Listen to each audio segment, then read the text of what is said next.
Have you ever seen blood in your stool? No, have you? One time. You want to tell me about what happened? No. Okay. Hello and welcome to the World Wonders podcast. I'm Amanda. I am Ryan. And today we're going to tell you how to prevent having blood in your stool. But it's important before we start to tell you that we are not doctors. Dr. Kingsmith and Dr. Ferguson are not doctors. Yeah, no, we're not doctors. No doctors. So yeah, we're just trying to share some of our advice that we've gathered on staying healthy and avoiding getting sick while traveling. But yeah, not doctors. We don't know what we're talking about. Yeah, I mean, not like scientifically. We kind of have a good idea of what we're actually talking about, though. Anything that we talk about in the show is not medical information, and you should not be taking that to your doctor and telling them, I heard this on a podcast. This is right and you're wrong. So whatever your neighborhood doctor says is probably maybe more correct than what we're saying. But we're full of information, too. Probably, maybe. Anyways, so what's this episode about? This is about before you travel, sort of like the process of being prepared or getting prepared so that you're not sick abroad. And then some of the sicknesses that you might encounter while you're abroad and kind of how to deal with that. As well as just a little bit about antibiotics and that sort of jazz. It's funny how unprepared some people are before they go on trips places. Like I remember you telling me about like a mutual acquaintance of ours who had booked a trip to Brazil for the World Cup. And then like, you know, a couple months before, because we had just been in Brazil and where we had just gotten our Brazilian visas because we were going before the World Cup. Mm-hmm. And they were like, oh shit, you need a visa? Like, yeah, you actually can't board your plane without that. So you might want to look into it. And I think it's the same thing with like vaccinations and stuff. Like a lot of people are prepared and are like, oh, okay, we're going to Thailand or Bolivia. We need to know what we've got. But some people are just like, yeah, whatever. Head in the clouds. I mean, we had a friend who came to visit us out in Canmore. He was flying out of Calgary to Thailand. And he was out there the day before, and I was like, oh, so you've got like some traveler's diarrhea medication or like something in case you get diarrhea down there? And he's like, oh, no, I'll be fine. Like, I'll get something down there if I'm sick. And I was like, I've got extra ciprofloxacin. Here you go. Like, it's just, to me, it's just silly not to take those things. It's not very much weight in your luggage. I mean, that comes from being sick abroad, but I'm getting ahead of myself. So you've booked a flight to somewhere, or you've seriously contemplated it to the point where you're certain that you're going. What's sort of the next step that you should be doing? Yeah, so if you're going to like a third world country like Australia or something like that, you go to... I almost missed that. Yeah, so you go... It's obviously different depending on where you live. In Alberta, Canada, we have in Alberta, Egypt, specific travel clinics that you go to, and they'll give you travel information. Like these doctors are like specialized in travel stuff. I think it's different. Like you can just go to your own personal doctor some places, or you have a travel clinic, or maybe you have, I don't know how your medical system works. Okay, back off. Okay. Anyways, aggressive. I might have drank a bit too much coffee this morning. It's okay. Anyways, so when we've gone traveling, we've gone to our respective doctor travel clinic place first. Mm-hmm. They kind of give you the information. Oh, you're going here. You're going to need this, this, this, and this. Maybe this. How do you find them? Like, I feel like the first time I went to my personal doctor and the second time I went to a travel clinic, and at the travel clinic, they maybe did try to like sell me a bit more. Like they kind of made a bit of a sales pitch for Dukerol. Oh, yeah. We took Dukerol too. We should touch on that. Because I don't think Dukerol worked for me since I got diarrhea like a week into our trip. I don't think so. Sorry, yeah. Dukerol is apparently a traveler's diarrhea vaccine. Yeah, it doesn't work. I mean, I also drank tap water in Colombia, so, but anyways, that's outside of the point. Yeah, until Dukerol starts sponsoring the podcast. I felt like my doctor was like a bit more real with me. So I feel like the same thing. Like he was a bit more like, okay, yeah, like I'll give you, enough malaria medication. Like here's the info on it. Like here's like ciprofloxacin. Here's what you need. And here's like what you probably don't need. Like we'll get into this a little bit more after, but the first time I went to Peru, I was like, oh, I'm only there for 2 weeks. I'm going to hike Machu Picchu. Like, do I need altitude sickness? And he's like, well, like you probably don't. He's like, you probably could just take, a day or two to acclimatize and you'll be fine. He's like, but I'll prescribe it for you in case you do want to take it. So there's kind of like 3 classes of things that we're going to talk about. You have like travel vaccines that you get beforehand, kind of precautionary travel pharmaceuticals, like things you need to get prescribed by your doctor in case you get traveler's diarrhea, altitude sickness, or preventative, so like malaria medicine, and then kind of just non-pharmaceutical precautionary stuff. Mm-hmm. So let's start off with vaccines. Yeah. So like, I guess we kind of touched on a little bit disarrayed, I guess, before is. So the first thing I would do is once you've planned a trip and you know where you're going, and if it is somewhere that's third world, even maybe second world, I would. Well, I think it's more about actually like travel in tropical area. Yeah. Yeah. And travel in general, I would probably go see a doctor first. It's like up in Canada, at least it's covered under healthcare. So it's a free service to go and just see a doctor. Okay. It's paid by taxpayers' money, but it appears to be free because you don't pay at the time. Anyways, topic for another episode. So you don't have to pay up front. So it's like you can go there, you can get the advice from your doctor, and they can kind of point you in the right direction for what sort of stuff you need. I think that would be the first thing, because for a travel clinic, you do pay a fee and then anything additional. Well, and you can find a lot of information online about what you need for certain countries. Mm-hmm. When we went to Southeast Asia, we got vaccinated for typhoid and hepatitis A and B. And then when we went to South America, we just got yellow fever, right? Yeah. And so if you haven't been to Southeast Asia, but you're going to South America, you would need typhoid and Hep A and B as well. And so one thing about the vaccines for South America, under their immigration policies, some countries have, like if you're going from like Colombia to Ecuador and crossing the border, they can reject you if you don't have your little slip saying you've got a yellow fever vaccine. Mm-hmm. So certain countries won't let you in without certain vaccinations. So that's definitely something to research beforehand. That said, that never happened to us. Even though we had a yellow fever vaccines, we never got checked. At least, yeah, we don't think we got checked. They never really asked us. I think if you're traveling anywhere in Africa, you need all the above. So typhoid, Hep A, Hep B, and yellow fever. Yeah, but like if don't rely on us for the vaccines you need when you're going somewhere. Once again, we are not doctors. I would always check online. There's tons of blogs. There's tons of like government websites. There's tons of information out on the internet as to what you need traveling to each country. So definitely go get the vaccines. Yeah, and they are expensive, but I think the peace of mind that you get from being vaccinated does help. I remember, so going to South America, one of the options was a rabies vaccine, mm-hmm. which was very expensive. Rabies vaccines are super, super, super expensive, like hundreds of dollars. And it seems like more preventable through action than typhoid or something that's transmitted by mosquitoes, right? Like mm-hmm. you can avoid getting bitten by like monkeys and dogs easier than you can avoid getting bitten by mosquitoes. Yeah. So we both didn't get the rabies vaccine.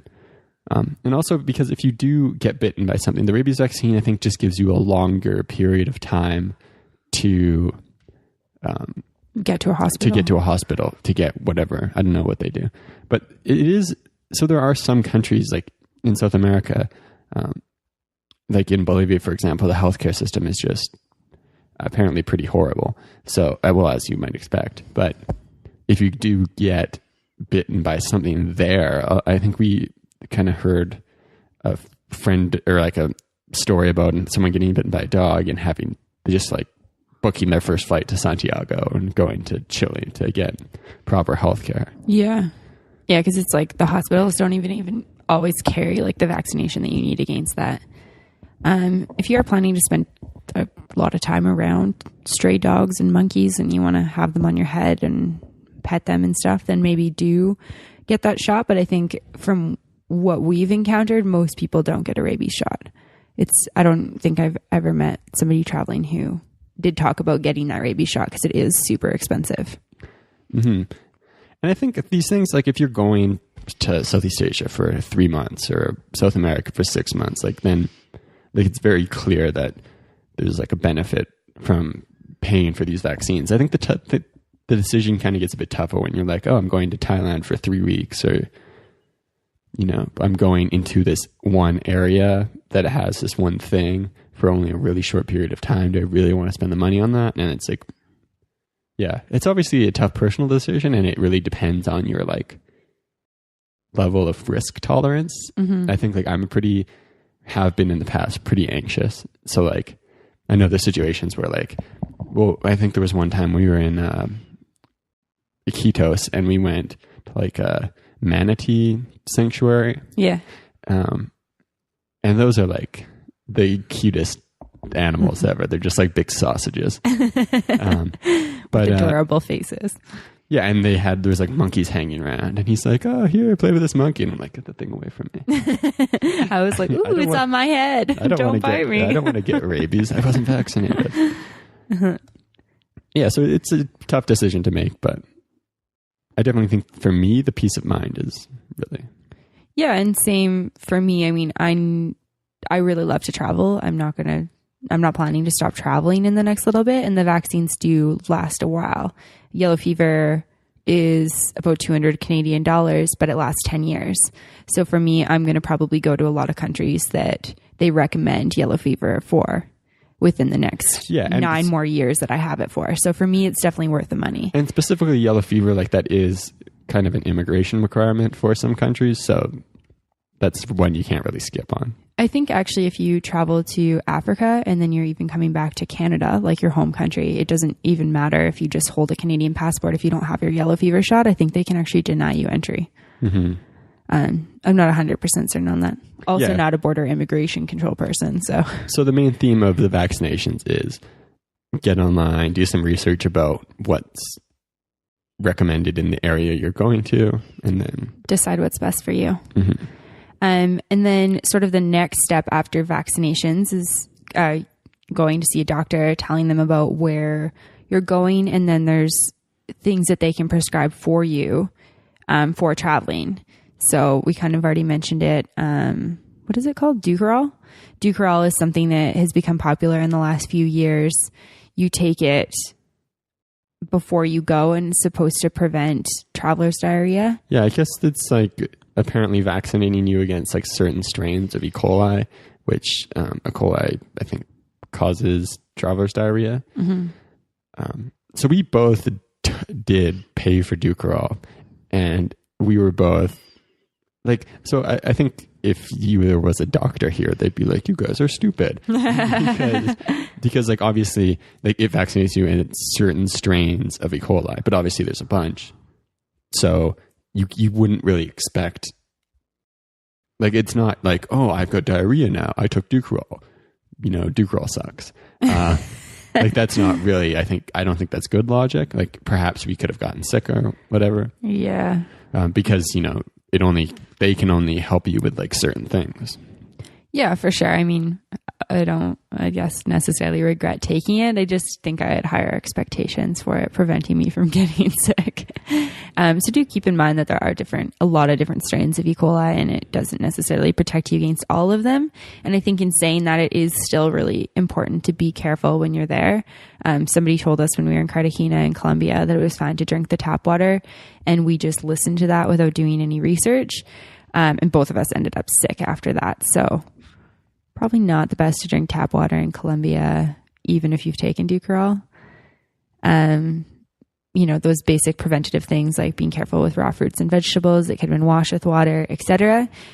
Taking something preventative doesn't really like prevent you from getting sick 100%.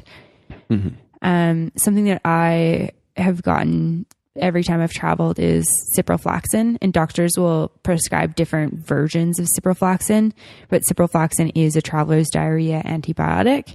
So if you do get traveler's diarrhea, you have diarrhea for 24 hours, you can take ciprofloxacin and it basically shuts down the diarrhea. Well, it's killing the bacteria in your stomach, I think. Yeah. So that's something that I would definitely recommend anyone who I talk to who's going to any type of third world country. I recommend just taking it with them. There's nothing worse than needing a toilet in a third world country when there isn't a toilet or there isn't a good toilet, or you're on like a long-term travel, whether it be bus, train, plane, boat. Nothing worse than having diarrhea. Yeah. So having an antibiotic to help with stomach problems, if you encounter them, is I think a good idea. And there's a lot of like I don't know what to call it, but like in culture today, there's a bunch of stuff about not taking antibiotics. Yeah. Because I think they are kind of like over, you go to a doctor and it's like, oh, here, take antibiotics. That'll solve any problem you have. Yeah, for sure. So maybe as like a bit of a rebound to that, a lot of people are like, I never want to take antibiotics. And a couple times I've gotten pretty bad traveler's diarrhea and have like, waited and like, oh, maybe I'll get better on my own. And it's like, waiting. And then it doesn't happen. And then, you take your antibiotics for traveler's diarrhea and like, boom, instantly better. Yeah. And that happened to you a few years ago when we were in Thailand. We ate at a restaurant that had cats in it. We weren't eating the cats. We weren't eating the cat. Well, we don't think we were eating the cats. But it was in Thailand. We were, I don't know, been in Asia for like 6 weeks. So just animals in restaurants, I guess, were normal to us at that point. The food was really, really good. Ryan got like pretty bad diarrhea, kind of let it go on for a while, and it ended up with blood in his stools. And at that point I was like, dude, take the Cipro. Like, just take it. And you felt better within like 24 hours, hey? Yeah, dramatically. And that's last time we were traveling too. I was like trying to avoid taking antibiotics for a while, and then felt, way better. Yeah. And it's kind of interesting because I'm actually almost the opposite. I get sick and I don't even want to like wait to take it. So you should actually, there's a lot of things that'll just upset your stomach and it kind of needs to just, we call it evacuation mode. Like you just need to go to the toilet, get it all out, and then you'll be better. You don't necessarily have like a bug. I don't know if that's true. Yeah. I mean, I'm not a doctor. I don't understand 100% how that works, but you should have diarrhea for 24 hours before you take antibiotics. I got sick when we were in Rio de Janeiro in Brazil while we were up at the Christ the Redeemer, which was really shitty. No pun intended. Anyways. You did intend the pun. I didn't think about it too much. And I just popped like a Cipro right away. And obviously... Popped a Cipro. I took a Cipro right away. I like candy. I feel like people don't refer to Cipro as Cipro, like your... Ciprofloxacin, traveler's diarrhea medication, antibiotics. I took one, felt better, and then I was like, oh, I don't need to take these like anymore. Yeah, so that's something that I think we've encountered a lot of people doing while traveling. And I had a girl at my yoga teacher training do it. It's like super, super common. From what I understand, when you don't finish a cycle of antibiotics, like you're literally like helping to create like superbugs. So what you're doing is like vaccinating what's in your stomach against the thing you're taking, because they recommend those like, 3 times a day for 3 days or whatever times a day for whatever days. Like that's recommended because that will definitely kill whatever is in your stomach. But if you only take it half the time, then maybe you kind of like almost kill it. and then it comes back, and it's like the process of vaccinating you against yellow fever. They give you a little bit of yellow fever, and then your body's like, oh, I know what this is. My immune system is prepared to deal with it. Mm-hmm. I think it's like a similar process with the stuff in your stomach, and it's like, or whatever you're trying to kill with your antibiotics. You don't get rid of it, and now it's kind of resistant to that thing. So it causes like massive problems on kind of like a macro level, but also on a personal level. Like people, like, oh, I feel better, I'm just going to stop taking my antibiotics. And then like 2 days later, oh, they're sick again. Mm-hmm. Yeah. And I mean, I did that twice while I was in South America, and it's definitely not something that I would do again. So just kind of keeping that in mind if you not taking antibiotics, but also if you're going to take them, just making sure that you're committing to finishing the cycle of the antibiotics so that they can actually work on your system. Another thing that if you're going to a third world country, especially somewhere tropical, that doctors will potentially prescribe for you is malaria medication. And there's a bunch of different malaria medications out there. And we had 2 different ones between the 2 of us when we went to Southeast Asia. We didn't have any problems with them other than feeling like a bit nauseous, but there are some pretty intense medications out there. So, I mean, no harm in getting them. They are expensive if you don't have benefits covered by work. So the thing about malaria medicine is, there isn't like a standard, right? Like, you're not going to go to your doctor and get the same thing that everyone else is always getting because this one is like the one. There's like a few different doctors prescribe different things, and I'm not entirely sure of the reasons, but there definitely is. So I think the first time I went, I had like doxycycline or something like that, and it took like you had to take it once you left a malarial area for something like 30 days. I think it was, wasn't it? I don't know, a long time afterwards, which is really annoying if you're traveling, especially if you go, it makes it hard to like, oh, we're going into a malaria area for 1 day. Mm-hmm. And then there was other ones that people would take, and it would seem like a much stronger, much shorter term thing, but like would give you like some crazy dreams and some like neurological effects, which doesn't seem like a good idea. Yeah. And we met a girl too who was taking it. I think you take it like once a week or something like that. And like really, really bad side effects if you have any alcohol with it. Like she was like crazy sick from mixing whatever this medication was with alcohol. Yeah. And I think because if you're in a first world country, and you're seeing like your personal doctor, like there isn't malaria in Canada, America, Australia. So they don't really have much experience with it. So it's worth doing some background checking. Like, don't just get your prescription from your doctor and then fill that and, assume everything's fine and dandy. Like, do your own research online about malaria medicines. And then when you go to your doctor, say like, hey, this one sounds the best. And then go from there. Like, be an active participant in that would be the advice I'd give you on.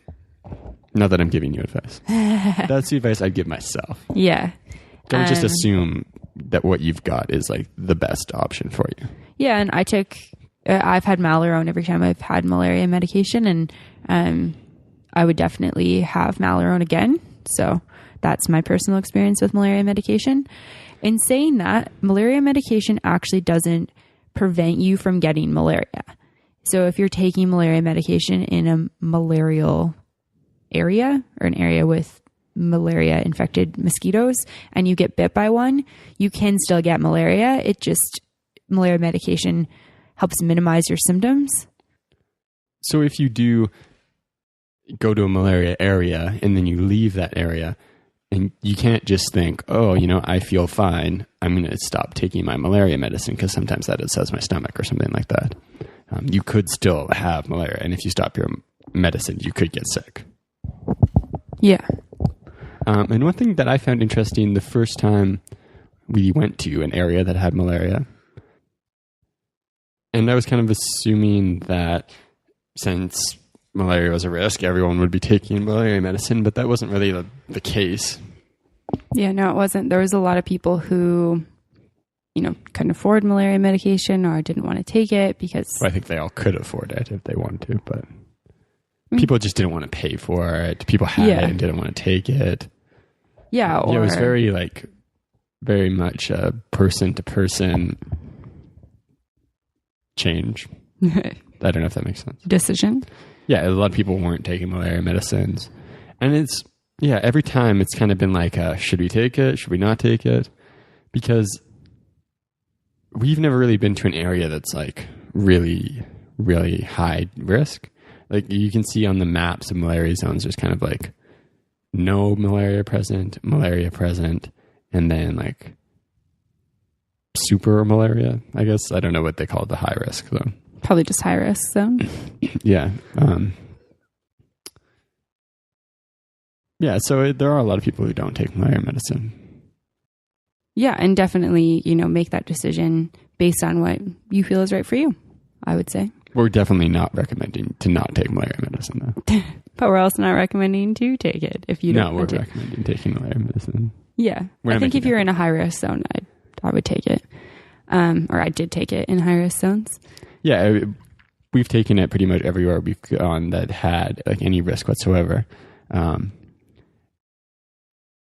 it's just like the peace of mind you have from taking it instead of worrying about like, putting on a ton of bug spray. And then like when you do get a mosquito bite, you're like, uh-oh, and feeling worried about it. Mm-hmm, for sure. Because like having malaria would just seem like such a horrible, horrible time. Yeah, it sounds terrible. And taking malaria medicine, like whatever the side effects are, they're definitely not anywhere close to having malaria. Yeah. So what are some of the other precautionary medicines that people especially if you're traveling in South America and you're going to go to countries like Bolivia and Peru, altitude sickness medication is something that a doctor may recommend for you. It is something that my doctor gave to me the first time that I went to Peru. And I did take it. The second time we went down though, I didn't get it and obviously didn't take it since I didn't have it.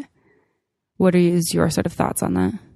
I got prescribed altitude sickness pills, and then I guess you can take them kind of like before you go to help you acclimatize if you don't have time to acclimatize, or it's like you can get them just as a precaution in case you get altitude sickness. Mm-hmm. But we had quite a bit of time, so we weren't trying to rush into any like really high altitude areas. Yeah, for sure.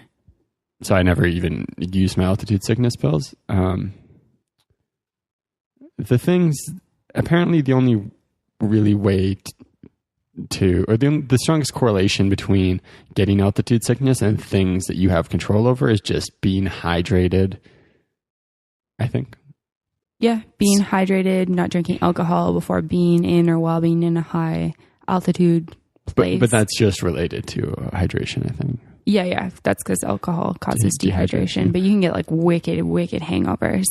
Yeah, and like it is pretty serious. Some of the places like Salar de Uyuni in Bolivia, like when you go from San Pedro in Chile to Salar de Uyuni in Bolivia, just a ton of people are experiencing like side effects, and it like really ruins a lot of people's trips. Like there was a girl on our tour there who just spent the entire time in the Jeep. Yeah, just sleeping the whole time. And a lot of people get sick from it. Like they'll throw up. Headaches. Yeah. So being hydrated in Peru and Bolivia, you can get anything like cocoa will help you. Like, so coca tea will... Coca. So coca tea will help, chewing coca leaves, that sort of thing. But hydration's the number one thing. And time. Yeah, and time. Yeah, going into a high elevation place and just taking it easy. So that's one thing. Like in general about Bolivia, I would recommend having a really, really flexible schedule because the hygiene's not the best there. Well, so Chile, Bolivia, and Peru. Yeah. But hygiene's not the best in Bolivia specifically, a little bit in Peru as well. So there's a good chance you'll get traveler's diarrhea while you're there, which is super unpleasant. So being really flexible because you may need to stay in a place longer because you're sick. And then also just not being in a rush to get from place to place so that you do give your body that time to acclimatize to the elevation. Yeah. And then being aware of altitude changes as well. Like if you're going from Sucre to La Paz, or from San Pedro to Uyuni, or Lima to Cusco, like being aware of the fact that you are making a large elevation change, not drinking the night before, making sure you're getting sleep, that you're well hydrated. And like if you are sick and you're like, probably if you've been having like diarrhea and stuff, you're going to be dehydrated, and trying to make a large elevation change, like that's a recipe for like just having a lot of problems. Yeah, for sure. Lots of people get sick from both traveler's diarrhea and altitude sickness, or one or both.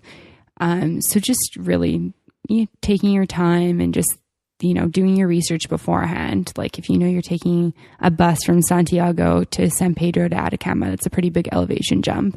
And then you'll make another big one going into the salt flats if you're heading towards Bolivia. So just giving yourself that time, not planning to just get there and do a crazy hike or bike ride or something like that. Like remembering that it's really important to rest and take things easy and move at a slower pace when you are at a higher altitude.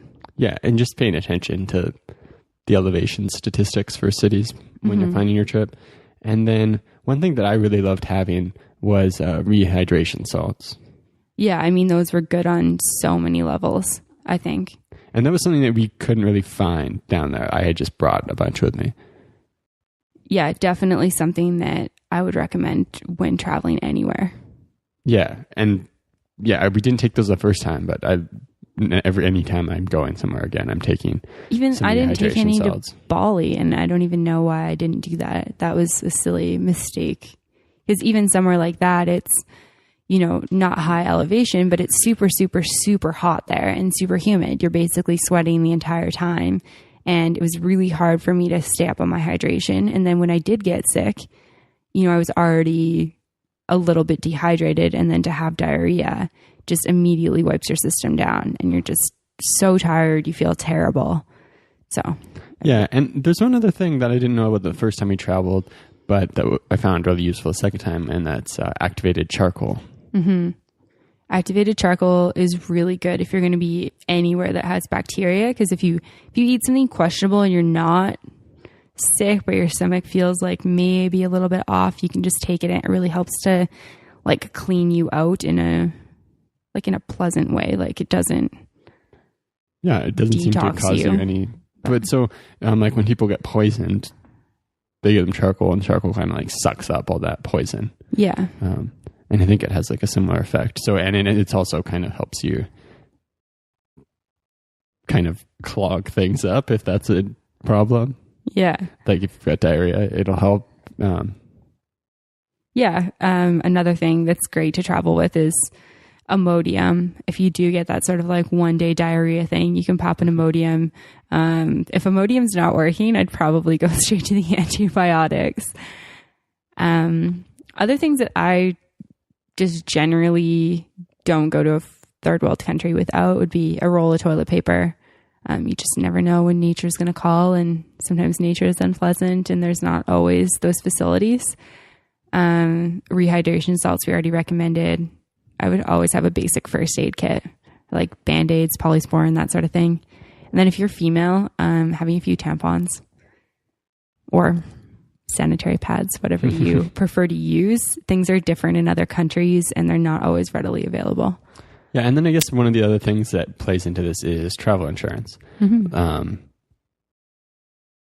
Having travel insurance is a good thing to do. And like, so I'd never really like looked too deeply into my travel insurance. I just kind of was like, okay, I need to get this, and if something goes wrong, I'll use it. And I haven't used mine, but when we were in Colombia, we had a friend who is sick, or someone who we met there, and he had like really good travel insurance. So like he phoned to this insurance company. They sent a doctor like to come see him. Like he doesn't have to go anywhere or do anything. Oh yeah, that was sweet. So it's worth paying attention to, like, and doing some research on what like the best one is. And I know if you like open up a Lonely Planet, usually there's like recommended travel insurance. And there's lots of places to do your research online to find good travel insurance companies. But yeah, lots of credit cards too. Like my credit card has travel insurance with the fee that I pay yearly on it. Yeah, that's one thing to think. Like I know some credit cards, if you purchase your flights with that credit card, they'll have like some travel insurance attached to that. It's usually a pretty short period of time. Some work benefits have travel insurance included. But if you don't have travel insurance, like, and you get into a medical emergency, that's going to be like really, really, really, really, really expensive. Yeah, definitely. 100%. Don't travel without travel insurance. Probably 95% of the time you won't need it, but that 5% of the time, I feel like for me, it's just not worth the hassle and the risk if something does happen to not be able to afford to go to a hospital or having to go and then having to take a loan out to pay that when I get home. Just not worth it. And then making sure you have like your travel insurance information. So like if you did need it, you have it with you, because it's like the kind of thing, the only situation you're going to need it in is going to be like kind of an emergency, right? So the times you need it, you're not going to have time to look for it. You're like, you don't want to rely on having your cell phone or having the internet. Yeah. To like, oh, it's in my email. I just need to pull up my email if I need it. It's like, no, you need to maybe have it somewhere written down so you can get it in a second. Yeah, definitely. That's really good idea. So do you want to talk about a bit about like the emotional side of being sick while you're traveling? Yeah, definitely. I mean, we've both been sick multiple times while traveling. Being sick, especially if you're in a hostel, in a dorm room, is really unpleasant. Especially if unair conditioned, somewhere hot. Yeah, and like the shared bathroom thing. Like I got sick in Bolivia in a hostel dorm room, and I really just wanted to lie on the bathroom floor and like curl up by the toilet and then be sick. But like, one, that's gross in a hostel. 2, it's like there's other people that might need the bathroom. 3, it's like I had this whole like fear that I was waking people up with this like aggressive sickness that I had. Same thing when I was sick in Ecuador. So it's pretty like emotionally exhausting to be sick while you're away because you don't have the comforts of home. Yeah, and when you're like sick, I don't know, you feel like sad, weak. Yeah. You really don't want empathy. And if you're traveling by yourself, it's like those are the moments where it's like the most isolating and you want to go home. Yeah. And if you're by yourself too and you can't get out of bed, really ask for the things that you need, because it's really important that you do have, some water, maybe some sort of like electrolyte drink if you can get it. People, everyone, not everyone, I guess, but a lot of people do get sick when you're in places like Asia or Africa or South America or Latin America in general. So it's like they can empathize with you. So it's asking for what you need. I know for me, it's like being sick makes me want ice chips and ginger ale because that's what I was given when I was a kid. And, kind of just recognizing that you're going to be okay and that you can't necessarily have the things that you had at home. But and then people are like, that's one thing that's kind of surprising in hostels is how like caring people who don't really know each other are. Like some people will be like, oh, can I get you anything if you're like someone's feeling sick, and people offer to just like get them things and like, look after them. Yeah, definitely. And don't be afraid to take people up on that, especially if you are really sick. I had a good friend who got really sick while she was in Peru, and she let it go on for a while. She didn't take any sort of like traveler's diarrhea medication, and she ended up getting sick to the point where she needed a doctor to come to the hostel and give her a shot. And then she was on like rehydration fluids for quite a while because she was so dehydrated and so sick. And my biggest question to her was like, why did you let it go on that long? And she's like, oh, I just thought like, I'm in Peru, I'm in Bolivia, like I've just got some diarrhea. It's pretty common. So just remembering that you are in places that are different from home and that it is really important to take care of yourself. But I know that like when you're traveling, you don't really know how to deal with the problems that you have, right? Like when you're at home, you have a doctor. So if you're feeling quite ill, you're like, okay, I'm just going to need to call this guy. Yeah. And then I can make an appointment, go get that figured out, go to a walk-in clinic, get that figured out. Yeah. When you're in a random country, you have insurance, but you probably don't know how your insurance works. you don't know where a clinic is. You don't know if you can just go to a clinic, if you need to call your travel insurance company first, like what the mechanics are. And so it kind of makes it like, it demotivates you a little bit. So I think there's situations where you'd go see your doctor at home for sure. But when you're traveling, you're in the same level and you're like, I'll probably get better. I don't know. I don't want to use my travel insurance. I don't even know how to see a doctor. Mm-hmm. Or like, the medical system here, I know it sucks. So it's not even going to bother with it. Yeah, definitely. And also people seem to maybe undervalue their health a little bit at times by like, oh, you've got a trip booked and you're feeling sick, so you're just going to go do it. Like, oh, I booked my Saturday uni, but I'm feeling sick, so I'm just going to, suck it up and do it. Yeah. Or Coca Canyon or something like that. But like, those are really good opportunities where, like, or from my experience, where like one of the best things when you're sick is like having a private room, and not staying in a dorm room, or like having, if you're in a really hot country and you're in like a private room and it's got air conditioning and you've got Wi-Fi and you can like sleep comfortably and like watch a TV show, something like that. That's like awesome. Yeah, definitely. And I think it's definitely worth it. Or obviously it depends on each person, but for me, like, I think it's worth it. It's kind of hard to make that decision, but spending that money to get a private room or like to find somewhere nice to stay while you're feeling sick is just like a great way to spend your money to increase your enjoyment of life. Yeah, 100%. I agree with that. Do you have anything else to add? Nope. So we'll post some links and whatnot on our website as well as and whatnot with the show notes, www.theworldwanders.com. If you like the podcast, definitely go like us on Facebook, The World Wanders Podcast, or follow us on Twitter. And send us a message. We really love to hear from people who are listening. Makes us feel like we're as awesome as we know we are. No, just like, I don't know, makes you like, oh, there's people listening. That's Warm nice. fuzzies are great. Sound like a kid there. Anyways, ending the podcast. Thanks so much for listening and have a great day. Bye.